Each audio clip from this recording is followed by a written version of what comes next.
our exclusive interview with WikiLeaks founder Julian Assange, who sparked a global uproar with his release of hundreds of thousands of pages of secret government documents and diplomatic cables. Information ranging from the outrageous, we had innocent and unarmed reporters and Iraqi civilians being killed by U.S. troops, to the downright embarrassing comments about the hard partying and the corruption of different world leaders. Not long after that latest release, Assange found himself in legal trouble in Sweden, but not for any reason having to do with the leaks. Instead, he was booked on a series of sex charges.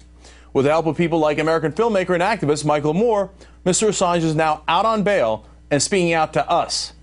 Let's now go to Ellingham Hall in Norfolk, England, where Julian Assange is currently on house arrest. Julian, great to have you with us. Good evening, Hank. All right, first question I have for you, Julian, is do you consider yourself a member of the press? Are you a journalist? Well, I have been a member of the Australian Press Union for many years. I co-authored my first book when I was 25 and have been involved in setting up the very fabric of the internet in Australia since 1993 as a publisher. So quite interesting that this is something that has been raised. It's actually a quite deliberate attempt to split off our organisation from the First Amendment protections that are afforded to all publishers. You know, as time has gone by and our journalism has increased, I've been pushed up into senior management, into a position where, well, I manage other journalists. I now even in a position where I'm managing the interrelations between Guardian, Spiegel, New York Times, Al Jazeera, and so on, which we used in our last production. So yes, unfortunately, I don't write that much anymore because I'm busy being editor-in-chief, coordinating the actions of other journalists, but quite deliberate attempt to split us off in the mind of the public from those good traditions of the United States, protecting the rights of the press to publish, to split us off from the support of the press in the United States, the support of journalists. Some of those journalists have fallen for that. And why? Because they're worried that they're going to be next. They believe that if they sell us out, if they say, well, he's not really a journalist, they can have the Washington authorities target us and destroy us and somehow steer clear of the crossfire, which they worry will scatter out to all journalists. But I have a message to them. They're going to be next. And we've seen these statements that the New York Times is not also being looked at in terms of whether it has engaged in what they call conspiracy to commit espionage. So us journalists and publishers and writers, we all have to stick together to resist this sort of reinterpretation of the First Amendment, this attempt to use the 1917 Espionage Act, something that was put in place in the middle of towards the end of World War I, in the middle of the US involvement in World War I, to stop bona fide espionage in World War I. Now we've got this antiquated act that they are trying to apply to publishers, arguably unconstitutional, but that will take many years to get through the court. And in the meantime, what happens?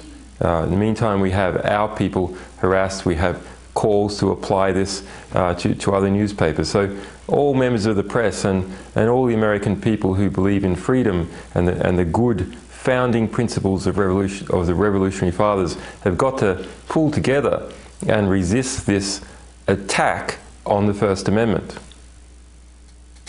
And do you think they have pulled together, or do you think that large portions of whether it's the American media or the international media have abandoned you and not come to your defense when people in government call you a high-tech terrorist? Yeah, well, they were, but we saw a bit of a shift around 10 days ago. You know, once I was put in prison, this really focused the minds of people intently into what was happening. So we have seen a turnaround. We saw the House Judiciary Committee issue a finding that this would be a grave step and an attack on the First Amendment. We've seen the New York-based Human Rights Watch, saying that this would be a very grey step and should not be done. We've seen Reporters Without Borders issue an open letter to Obama condemning that sort of interpretation. And we have seen a number of members of the mainstream press rightly stepping forward and understanding that there has to be a line drawn in the sand, that this erosion of the First Amendment must be stopped. And so I'm quite hopeful about that. I think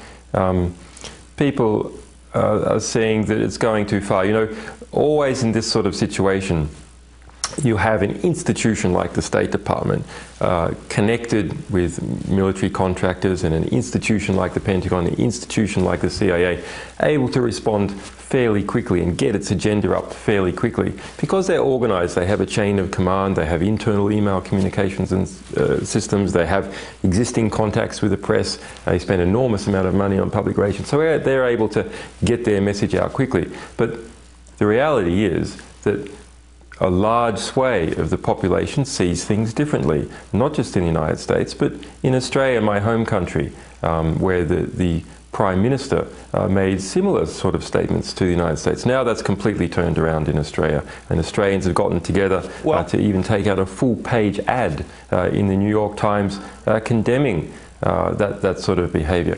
As time goes by, the large number of people, the silent majority, start to become organised. And that's what we've seen over the last 2 or so weeks, the gradual organisation of the silent majority to resist a new type of tyranny, a new type of privatised censorship, a new type of digital McCarthyism that is being pushed from Washington. People don't like it. Around the world, people don't like it. They don't like it in the United States, especially because of these good First Amendment revolutionary traditions about the rights and freedoms of all people to criticise and open up their government. Well, Julian, I want to get to as much as possible here, so I want to give you a chance to respond one by one to your critics. First to Mitch McConnell, who's of course the leader of the Republicans in the Senate, and to Joe Biden, who both said that, called you a high-tech terrorist. How do you respond to Joe Biden, the Vice President of the United States, saying that to you? Well, let's look at the definition of terrorism. The definition of terrorism is a group that uses violence or the threat of violence for political ends. Now, no one in our 4-year publishing country covering over 120 countries has ever been physically harmed as a result of what we have done. Now, that's not just us saying that. It's the Pentagon saying that. That's NATO and Kabul saying that. No one, not a shred of evidence. Now, believe me that if they could find or even easily manufacture a shred of evidence, they would be doing that immediately. So it's clear that whoever the terrorists are here, it's not us. But we see constant threats from people in the Republicans in the Senate trying to make a name for themselves, to people like Sarah Palin, to Shock Jocks on Fox, and unfortunately some members also of the Democratic Party calling for my assassination, calling for the illegal kidnapping of my staff. And just a few days ago in Fox, that was the phrase that was used, illegal. He should be illegally murdered if necessary, assassinated by the law if possible, if not illegally. What sort of message does that send about the rule of law in the United States? That is conducting violence in order to achieve a political end, the elimination of this organisation, or the threat of violence to achieve a political end, the elimination of a publisher. And that is the definition of terrorism.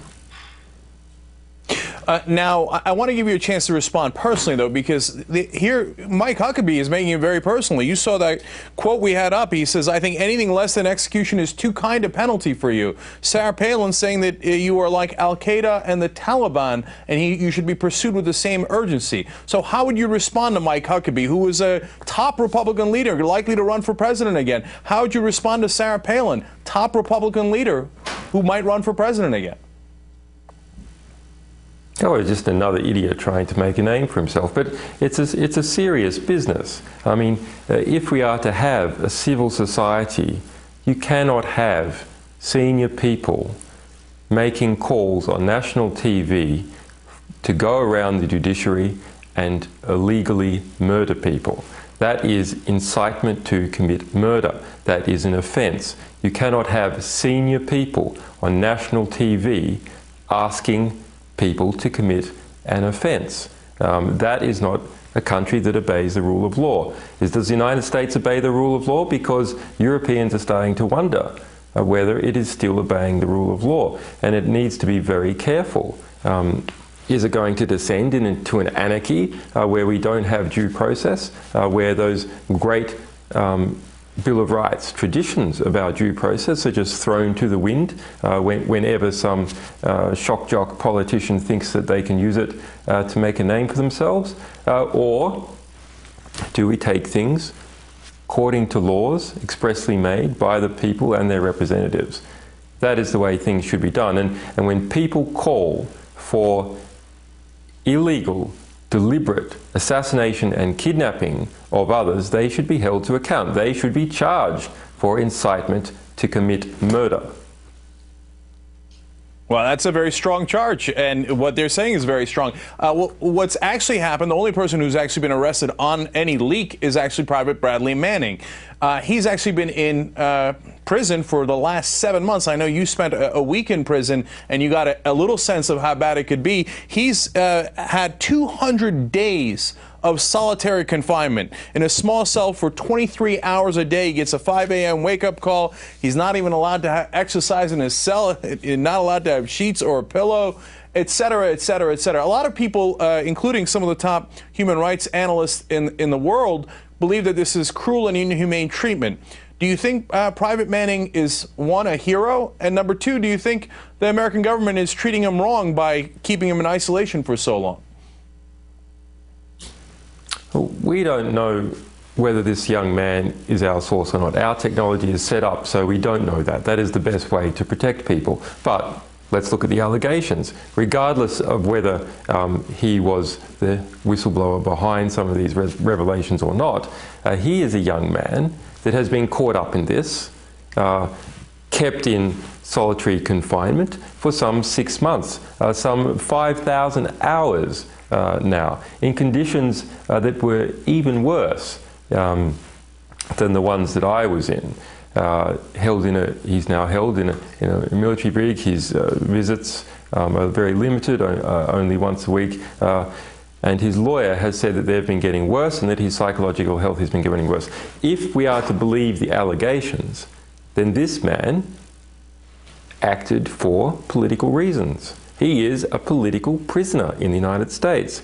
He has not gone to trial. He's been a political prisoner without trial in the United States for some 6 or 7 months. That's a serious business. Human rights organizations should be investigating the conditions under which he's held and is there really due process there.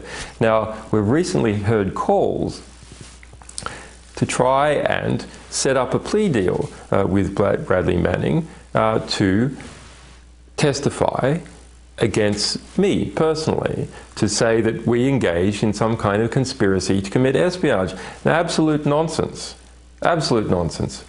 That's not how our technology works, well, not how organizations work. I never heard of the name Bradley Manning before it appeared in the media. But actually, mainstream journalists in the United States, mainstream investigative journalists, how do they operate when they're investigating a story? They do actually ring up their sources and say, do you have anything on this? That is how they operate. And if they want to push the line that when a newspaperman talks to someone in the government about looking for things relating to potential abuses, that is a conspiracy to commit espionage, then that's going to take out all the good government journalism that occurs in the United States. And fortunately, as an organization, we're not too exposed to that because that's not how our technology works. But other journalists are, and they need to take action now. And they need to understand another thing, that in this case of Bradley Manning, his conditions have been getting worse and worse and worse in his cell as they attempt to pressure him into testifying against me. That's a serious problem. Right. Right. Julian, and I want to let the audience know that Private Manning, of course, has not been convicted of anything. He's in isolation as we keep our most serious criminals, even though he has not been convicted. But Julian Assange, we really appreciate your time today. Thank you for joining us.